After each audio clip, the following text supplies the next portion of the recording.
हमारा मन बुरी चिंताओं में बार बार क्यों फंसता है और इन बुरे विचारों से बाहर कैसे निकला जाए, यही रहस्य आज हम गौतम बुद्ध की कहानी में जानेंगे। तो कहानी की शुरुआत करते करते हैं। पहली कहानी। दोस्तों, जब भीड़ भाड़ से अलग होकर कोई इंसान अपने साथ अकेले में समय बिताता है, तभी उसके दिमाग में नाना प्रकार की चिंताएं जन्म लेने लगती हैं। मनुष्य की प्रवृत्ति ही ऐसी है कि वो ज्यादातर समय नकारात्मक ही सोचता है। अपने लक्ष्य को कैसे प्राप्त किया जाए, ये सोचने की जगह वो ये सोचता है कि अगर लक्ष्य पूरा नहीं हुआ तो मैं क्या करूंगा। और इस प्रकार की नकारात्मक विचारधारा के कारण जीवन परांत डर डर कर जीता रहता है। अगर पूरी बुद्धिमानी और सजगता के साथ इस डर को समझा जाए तो यही डर इंसान के पतन का कारण बनता है। ऐसा मनुष्य जो खुद पर संजय करता है, खुद पर संदेह करता है, भला वो कैसे सफल हो सकता है। लेकिन बुद्धिमानी से अगर इस डर का उपयोग किया जाए तो यही डर उसकी सबसे बड़ी ताकत बन सकता है। काश केवल एक बार उसने खुद पर विश्वास किया होता तो उसे मालूम होता है कि उसके डर में ही उसकी ताकत का रहस्य छुपा हुआ है। ये कहकर सन्यासी चुप हो गया और चुपचाप अपने कदमों पर ध्यान लगाते हुए जंगली घास पे से आगे बढ़ने लगा। संध्या का समय था। सन्यासी और एक लकड़हारा जंगल में से होकर गांव की तरफ निकल रहे थे। सन्यासी के ये शब्द लकड़हारे को कुछ समझ में नहीं आए। वो सोच रहा था कि डर में ताकत कैसे हो सकती है। डर तो आदमी को कमजोर बनाता है। अपने मन की उत्सुकता को जब वह काबू नहीं कर सका तो उसने सन्यासी से पूछा कि महात्मा, आप ये क्या कह रहे हैं कि डर में ताकत होती है? डर तो आदमी को कमजोर बनाता है। उसे तो अपना डर दूर करना चाहिए। करारा अपनी बात पूरी कर पाता उससे पहले ही उसे एक शेर की दहाड़ सुनाई दी। शेर की गर्जन सुनकर लकड़हारे का रोम रोम कांप गया। उसके कान खड़े हो गए। जंगल से जाती एक एक आहट उसे साफ सुनाई दे रही थी। उसके कदम वहीं पर जम गए थे। वो हिल भी नहीं पा रहा था। उसे पता था कि थोड़ी सी हरकत उसकी जान जोखिम में डाल सकती है। उसका दिल तो तेजी के साथ धड़क रहा था, लेकिन फिर भी वो अपनी सांसों पर काबू पाने का प्रयास कर रहा था। कुछ देर बाद जब खतरा टल गया तब सन्यासी ने कहना शुरू किया। सन्यासी ने कहा कि अभी जब तुम डरे हुए थे तो तुम्हारे शरीर का रोम रोम जाग गया था। जंगल से आ रही छोटी से छोटी आहट पर भी तुम्हारा ध्यान लगा हुआ था। तो इस प्रकार अपने मन के डर के कारण तुम होश में आ पाए, तुम पूरा ध्यान लगा पाए। इससे पहले जब तक तुम्हें शेर की दहाड़ सुनाई नहीं दी थी तब तक तुम अपने विचारों में खोए हुए थे। लेकिन जैसे ही तुम्हें शेर की दहाड़ सुनाई दी वैसे ही तुम्हारे सारे विचार गायब होकर हम वर्तमान में उपस्थित हो गए थे। यदि तुम्हें अभी शेर से बचकर भागना होता या फिर उससे लड़ना होता तो तुम्हें अपने शरीर की वो क्षमता देखने को मिलती जो आज तक जीवन में तुमने खुद भी महसूस नहीं की होगी। जब कोई कुत्ता तुम्हारे पीछे दौड़ता है उस समय तुम्हारी जो रफ्तार होती है वो तुम्हारी आम जिंदगी से कहीं ज्यादा होती है। साधारण जीवन में तुम इतने तेज नहीं दौड़ पाओगे जितना कि एक कुत्ते के सामने दौड़ पाओगे। ये ताकत कहें कि हमारे शरीर की क्षमता अभी देखने को मिलती है। जब हमारा मन डर में होता है, किसी डरावनी परिस्थिति में हमारा मस्तिष्क और हमारा शरीर अपने उच्चतम श्रेणी में काम करता है। जो काम तुम आम जिंदगी में नहीं कर पाते वो तुम्हें डरा कर कराया जा सकता है। जहां पर भी तुम्हें डर का एहसास होता है वहीं पर तुम्हारी इंद्रियां पूर्ण रूप से सक्रिय हो जाती हैं। तुम्हारे कानों की सुनने की क्षमता तेज हो जाती है, दृष्टि एकटक हो जाती है, पूरी सजग हो जाती है, सक्रियता बढ़ जाती है। और जैसे जैसे वो डर खत्म होता है वैसे वैसे तुम सुप्त अवस्था में चले जाते हो। तुम सो जाते हो और तुम्हारे इंद्रिय फिर से आराम की स्थिति में चली जाती है। सन्यासी ने लकड़हारे से कहना जारी रखा कि परीक्षा से एक दिन पहले जो याद करने की तुम्हारी गति होती है वो साधारण याद करने की क्षमता से कहीं तेज होती है। सिर्फ एक बार याद किया हुआ तुम्हें परीक्षा के समय याद रह जाता है और तुम जानते हो कि ये सब परीक्षा के डर से ही होता है। इसीलिए डर को दूर करने की जगह इंसान को ये सोचना चाहिए कि वो अपने डर को ताकत कैसे बना सकता है। जिस प्रकार सुख और दुख, प्रकाश और अंधेरा एक ही सिक्के के दो पहलू होते हैं, उसी प्रकार डर और ताकत भी एक ही सिक्के के दो पहलू होते हैं। जिस प्रकार रोशनी के बिना अंधेरा पूर्ण नहीं होता, सुख के बिना दुख पूर्ण नहीं होता, उसी प्रकार डर के बिना ताकत का भी कोई महत्व नहीं है। लकड़हारा सन्यासी के ज्ञान से बहुत प्रभावित हुआ। उनके चरणों में नतमस्तक हो गया और उनसे पूछा कि महात्मा, अंधेरे को तो दिया जलाकर रोशनी से भरा जा सकता है, लेकिन अपने डर को ताकत में कैसे बदले? इसके लिए कोई उपाय बताएं। इस पर सन्यासी ने कहा कि डर दो प्रकार के होते हैं, सबसे पहला मानसिक डर और दूसरा शारीरिक डर। सन्यासी ने लकड़हारे को समझाते हुए कहना शुरू किया कि मान लो तुम्हें जंगल से होकर गुजरना है और अचानक तुम पाते हो कि तुम्हारे मन में शेर का ख्याल आ गया। अभी तक प्रत्यक्ष रूप में शेर तुम्हारे सामने नहीं आया है ना, उसकी दहाड़ सुनाई दी, मतलब दूर दूर तक कोई अंदेशा नहीं है कि जंगल में शेर मौजूद है, लेकिन शेर का ख्याल आने से तुम्हारे मन में एक डर पनप गया। अब तुम्हारा उठने वाला एक एक कदम उसी डर से अभिभूत होगा। हर समय तुम्हारे मन में यही ख्याल चलेगा कि कहीं शेर ना जाए। ये शेर वर्तमान में तुम्हारे सामने नहीं है, ये तुम्हारी बहुविषयक की कल्पना है। इसी प्रकार जो मनुष्य अतीत और भविष्य की चिंताओं में डूबा रहता है, वो मानसिक डर का शिकार होता चला जाता है। इसी विडंबना के कारण वो अपने जीवन में जीतने भी निर्णय लेता है। वो सारे मानसिक डर से ग्रसित होते हैं। इसीलिए ज्यादातर मनुष्य पूर्ण रूप से अपने निर्णय पर भरोसा नहीं कर पाते हैं, और यही निर्णय या फिर फैसले जो आधे मन से लिए जाते हैं, मनुष्य के कार्य को पूरा नहीं होने देते। लेकिन यह भी सत्य है कि मानसिक डर के कारण ही इंसान अपनी तैयारी पूरी करता है। अगर तुम्हारे मन में शेर का ख्याल नहीं आएगा तो तुम शेर से सुरक्षा के लिए कोई भी कदम नहीं उठाओगे, लेकिन अगर तुम्हें शेर का ख्याल आ गया तो तुम उससे सुरक्षा के लिए कोई ना कोई तरीका जरूर अपनाओगे। तो इसीलिए मानसिक डर बेकार नहीं होता, वो आपकी सुरक्षा को और ज्यादा मजबूत भी करता है। लेकिन समस्या तब शुरू होती है जब आप चाहकर भी कुछ नहीं कर सकते, लेकिन उसके बावजूद आप मानसिक डर झेल रहे होते हो। उदाहरण के लिए कुछ मनुष्य हमेशा ये सोचते रहते हैं कि उन्हें कोई बीमारी ना हो जाए, कहीं उनके साथ कोई दुर्घटना घट जाए, कहीं उनके साथ कोई धोखा ना कर दे। लेकिन इन सब घटनाओं पर उनका कोई जोर नहीं होता है, ये उनके हाथ में नहीं होता है। अगर दुर्घटना होनी होगी तो होगी ही, अगर बीमारी होनी होगी तो होगी ही। अच्छा खान पान और अच्छी दिनचर्या का पालन करने के बाद भी अगर कोई मनुष्य बीमार हो जाता है तो ये उसके नियंत्रण के परे की बात है। अपनी तरफ से उसने पूरी कोशिश की और यही उसका कर्तव्य था, उसमें कोई कुछ क्या कर सकता है। जो घटनाएं इंसान की पहुंच के परे होती है वो उनसे भी परेशान होता रहता है, उनसे भी उसका मन घबराता रहता है, और यही मानसिक डर उसके पतन का कारण बनता है। और यही मानसिक डर अगर सही तरीके से इस्तेमाल किया जाए तो मनुष्य समझदार और अनुभवी कहलाएगा। जो इंसान ये सोचता है कि कांटे सिर्फ दर्द देने के लिए ही बने हैं, वो ये भूल जाता है कि कांटे ही फूलों की रक्षा करते हैं। इसी प्रकार एक ज्ञानी मनुष्य किसी भी चीज का उपयोग अपने सकारात्मक तरीके से कर सकता है, लेकिन एक अज्ञानी मनुष्य नहीं। वह अपनी अज्ञानता वश उन चीजों को भी छोड़ देता है जो उसके लिए उपयोगी होती है। विवेकशील मनुष्य फेंके गए पत्थरों का भी महल खड़ा कर लेता है, लेकिन एक अज्ञानी मनुष्य उन पत्थरों को दूसरों पर फेंकता रहता है। अगर किसी मनुष्य को अपने मानसिक डर को ताकत में बदलना है तो उसके कुछ नियम हैं, कुछ उपाय है। सबसे पहला उपाय अपने विचारों का निरीक्षण।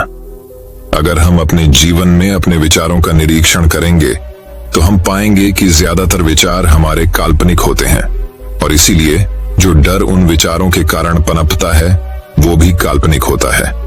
ज्यादा सोचने वाले लोगों को जब सोचने के लिए कुछ नहीं मिलता तो वो निरर्थक बातों के बारे में सोचने लगते हैं, और वो बेकार के विचार उसे तो परेशान करते ही हैं, साथ के साथ उसके परिजनों को, उसके सगे संबंधियों को भी परेशान करते हैं। इसीलिए ज्यादा सोचने वाले लोगों को यह समझना चाहिए कि मन में उठ रहे तमाम विचारों में से काम के विचार कौन से हैं और बेकार के विचार कौन से हैं। जो निरर्थक विचार हो उन्हें दूर करते जाओ, और जो सार्थक विचार हो उनको गहराई से सोचना शुरू करो। तभी तुम्हारी समस्याओं के, तुम्हारी उलझनों के उपाय निकलेंगे। मानसिक डर को दूर करने का दूसरा उपाय है उसका सामना करना। इसका मतलब यह नहीं है कि तुम शेर के सामने जाकर खड़े हो जाओ, बल्कि इसका मतलब यह है कि पूर्ण सुरक्षा के साथ तुम जंगल में जा रहे हो। यदि जंगल में जाना बहुत आवश्यक है तो तुम शेर के डर से अपने घर पर नहीं बैठ सकते हो। इसी प्रकार मनुष्य के जीवन में बहुत सारे डर होते हैं, जैसे कि परीक्षा का डर, लक्ष्य न पाने का डर, झूठ बोलने का डर, सच के पता लग जाने का डर, अपनों को खो देने का डर, दुर्घटना हो जाने का डर। लेकिन जैसे जैसे समय के साथ इन डरों का सामना किया जाता है, वैसे वैसे ये डर जीवन से दूर होते चले जाते हैं। अगर तुम इनसे बचने का प्रयास करते हो तो ये जीवन भर तुम्हें सताते रहेंगे। ये तभी दूर हो सकते हैं जब तुम इनका सामना करो।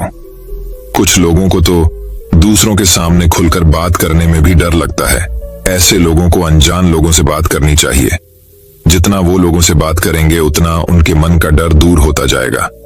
मानसिक डर को ताकत में बदलने का तीसरा उपाय है अपने डर को स्वीकार करना। बहुत से लोग अपने जीवन में अपने हार को स्वीकार ही नहीं कर पाते। अगर आप उनसे पूछेंगे कि उन्हें किस चीज से डर लगता है तो वह साफ इनकार कर देंगे कि उन्हें किसी चीज से कोई डर नहीं लगता। लेकिन दूसरों की नजरों में ऊंचा उठने के लिए ये झूठ उन्हें बहुत महंगा पड़ता है। अगर वो अपने डर को स्वीकार करना नहीं सीखेंगे तो वो जीवन पर्यंत उस डर से मुक्त नहीं हो पाएंगे। इसीलिए समझदारी इसी में है कि अपने डर को स्वीकार कर लिया जाए। अगर आपको किसी चीज से डर लगता है तो किसी से शर्माने की या झिझकने की जरूरत नहीं है। हर मनुष्य को, हर इंसान को किसी ना किसी चीज से डर लगता ही है। और आप पाएंगे कि जैसे ही आप अपने डर को स्वीकार करते हैं वैसे ही आपका डर खत्म होना शुरू हो जाता है। और जितना आप अपने डर को छुपाने की कोशिश करेंगे आपका डर उतना ही मजबूत होता चला जाता है। ये सारे तरीके तुम्हारे मानसिक डर को दूर कर सकते हैं, लेकिन शारीरिक डर को दूर करने के लिए तुम्हें दूसरे तरीके अपनाने होंगे। सबसे पहले ये समझो कि शारीरिक डर कौन सा होता है। मान लो तुम किसी जंगल से गुजर रहे हो और अचानक तुम्हारे सामने शेर आ जाता है। तुमने पहले नहीं सोचा था कि शेर तुम्हारे सामने आ सकता है, लेकिन जब वो तुम्हारे सामने आता है तो तुम्हारी सारी शारीरिक गतिविधियां शिथिल हो जाती है। तुम्हारी सांसें अटक जाती हैं, मस्तिष्क काम करना बंद कर देता है और तुम्हारा दिल तेजी के साथ धड़कने लगता है।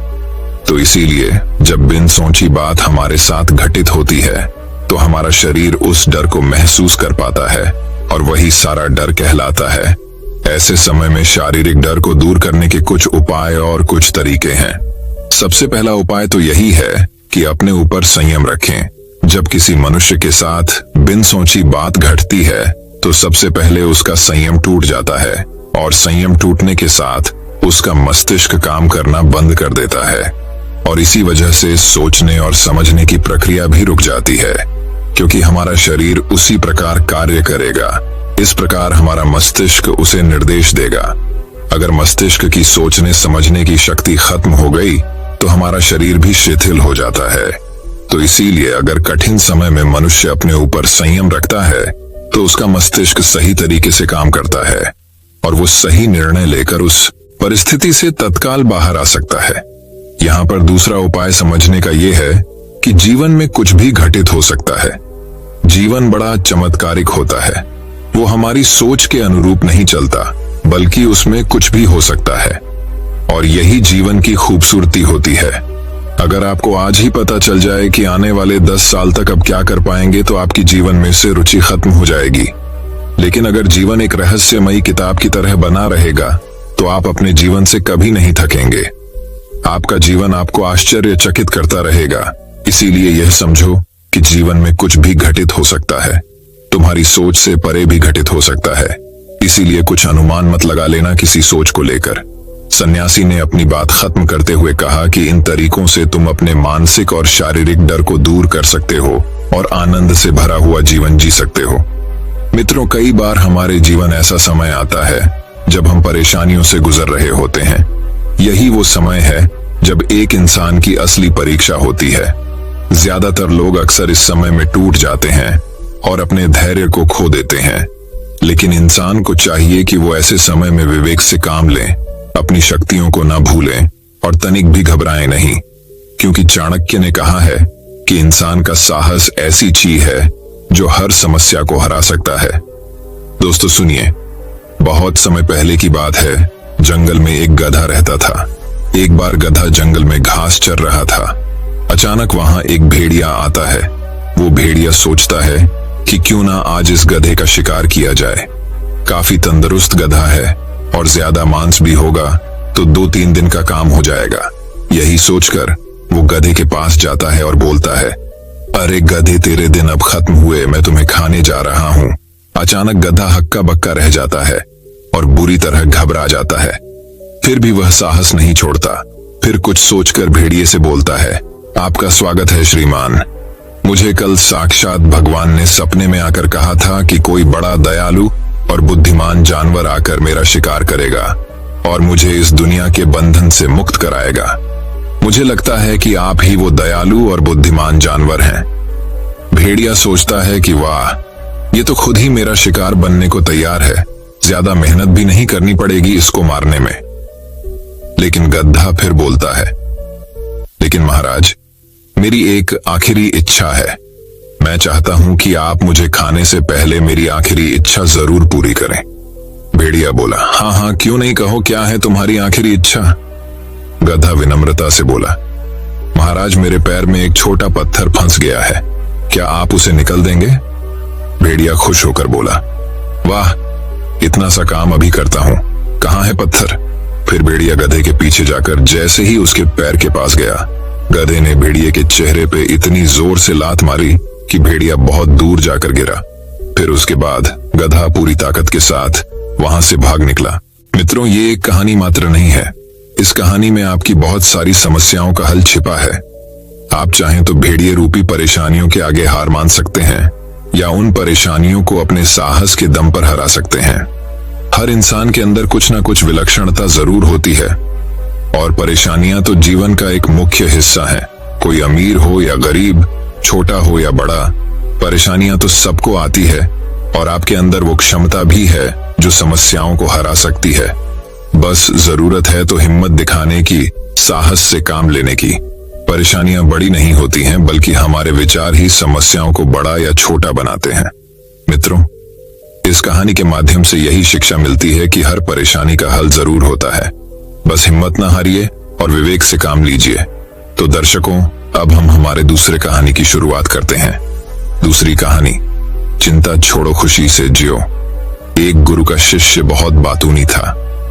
वह हर समय बातें करता रहता था, दिन भर इधर उधर की बातें करता रहता था और आश्रम के अन्य शिष्यों को सुनाता है, अन्य शिष्यों को गालियां देता है। वह गपशप करता है और दूसरों के साथ अच्छा व्यवहार करने की कोशिश करता है। अपने मन से अपनी प्रशंसा करता रहता है और हमेशा अपने आप को गुरु के सामने सबसे बुद्धिमान और सिद्ध शिष्य साबित करने की कोशिश करता है। अपने को सभी शिष्यों से अलग और श्रेष्ठ मानता है। उसने सब शिष्यों से कहा कि मैं एक अमीर परिवार का लड़का हूं। अगर मैं चाहता तो एक आरामदायक और शानदार जीवन जी सकता था, लेकिन मैं वह सब छोड़कर यहां आया क्योंकि मुझे सच्चाई की तलाश है। मैं खुद को जानना चाहता हूं, मैं जीवन को जानना चाहता हूं, इसलिए मेरा प्रश्न सबसे बड़ा है।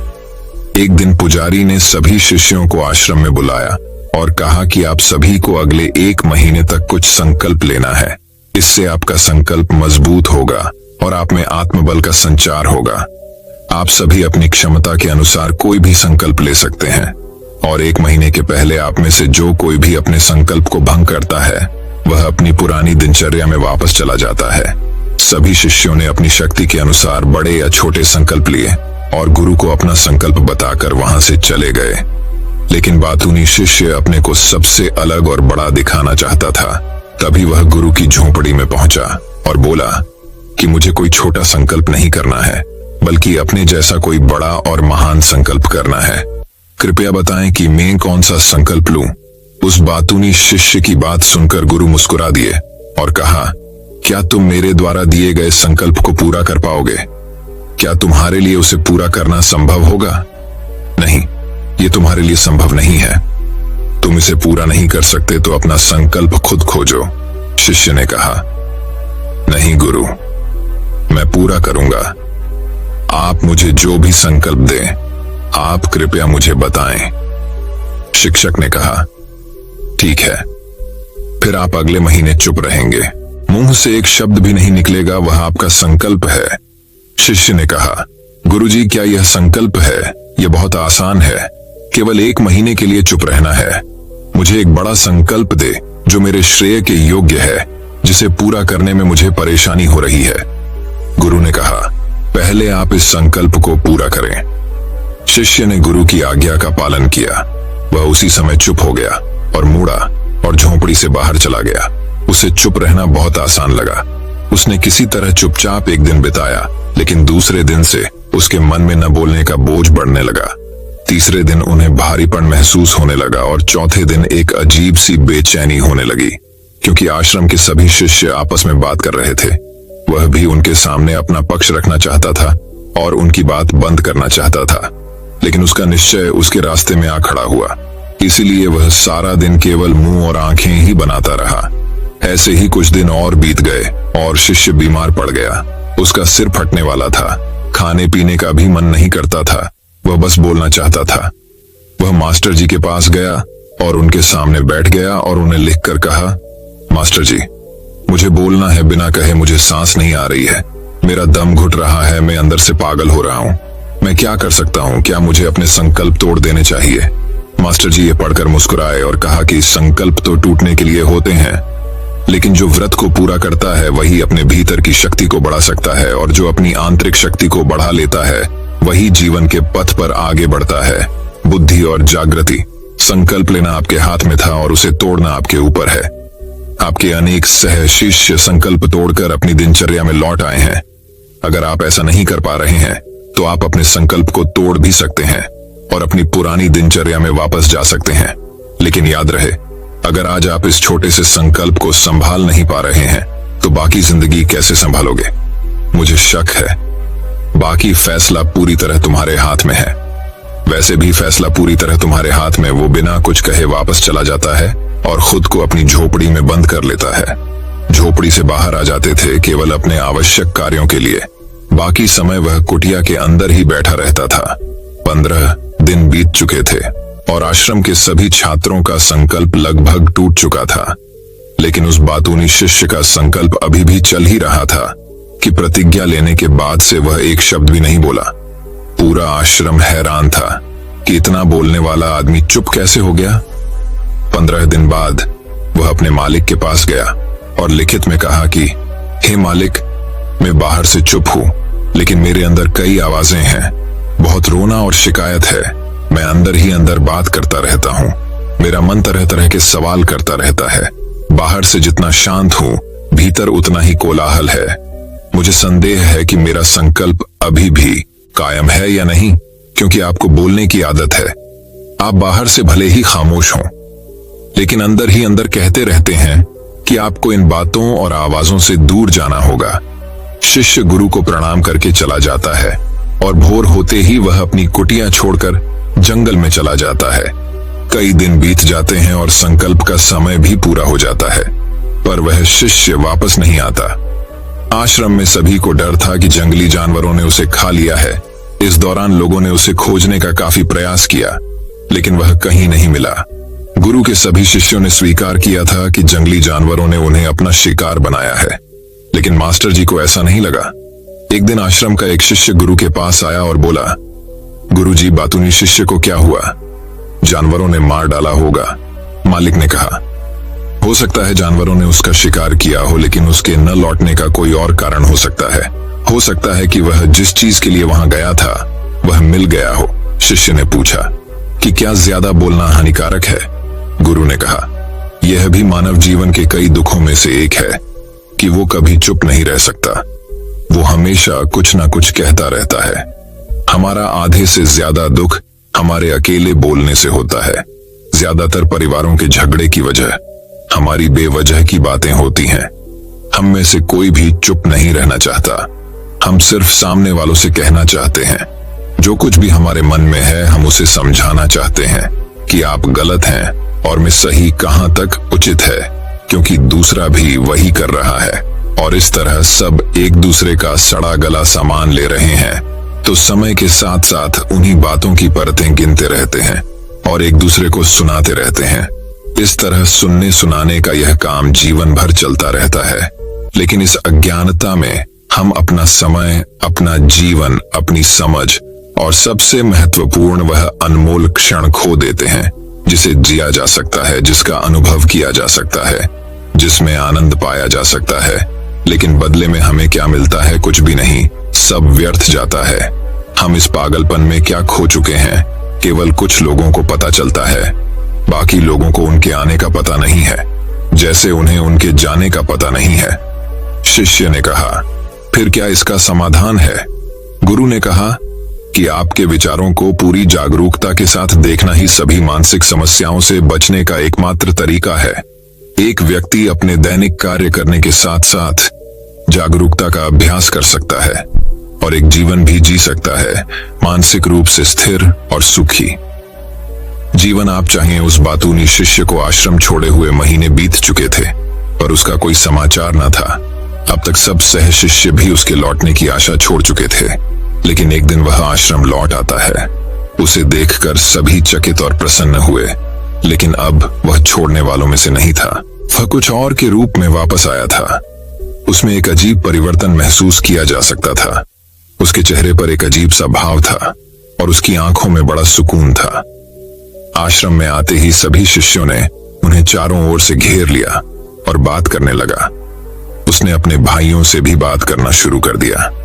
जितने भी शिष्य उससे बात करते थे उन्हें लगता था कि वह पहले की तरह बड़बोले और बातूनी नहीं थे। उनके मुख से निकला एक एक शब्द बड़े ही मधुर और ध्यान से निकला। कुछ देर दूसरे शिष्यों से बातें करने के बाद वह गुरु के पास गया। उसने गुरु के पैर छुए और कहा, गुरु जी, क्या मैं अब भी चुप हूं? क्या मेरा संकल्प अभी भी जारी है? गुरु ने कुछ देर तक शिष्य की आंखों में गौर से देखा और कहा, हाँ, तुम अब भी चुप हो। आपके मुंह से एक भी शब्द नहीं निकल रहा है और आपका संकल्प अभी भी कायम है। इसलिए मैं और गहरे जंगल में चला गया। मुझे वहां शांति मिलेगी और मेरे मन में चहकना कम हो जाएगा। लेकिन मैं जितना एकांत में गया, मेरे अंदर की आवाज तेज होती गई।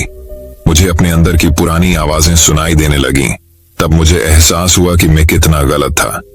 जब मैं बुरा कहता था अपने परिवार के सदस्यों, दोस्तों और सहशिष्यों को बातें, इसलिए उस समय मैंने सोचा कि मैं सही था।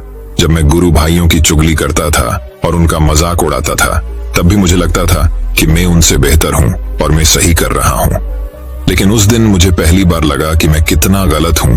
बहुत देर तक ये आवाजें, ये शिकायतें मेरे अंदर चलती रहीं, लेकिन धीरे धीरे मेरे अंदर से ये सारी आवाज चली गई। अब मैं अंदर से भी खामोश हूं। उस घने जंगल में बाहर से बोलने वाला कोई नहीं था और भीतर कोई आवाज नहीं बची थी।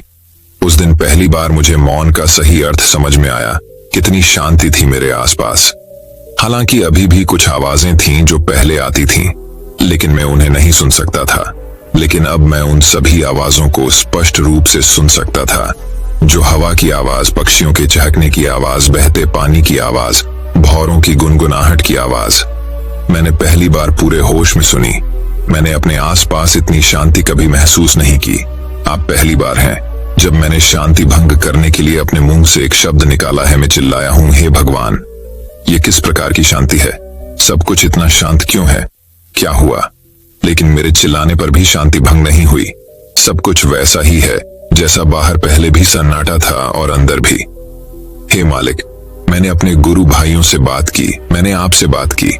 मैं बोल रहा हूं, मैं चल रहा हूं, मैं सब कुछ देख रहा हूं, लेकिन मैं अंदर से बिल्कुल अकेला हूं।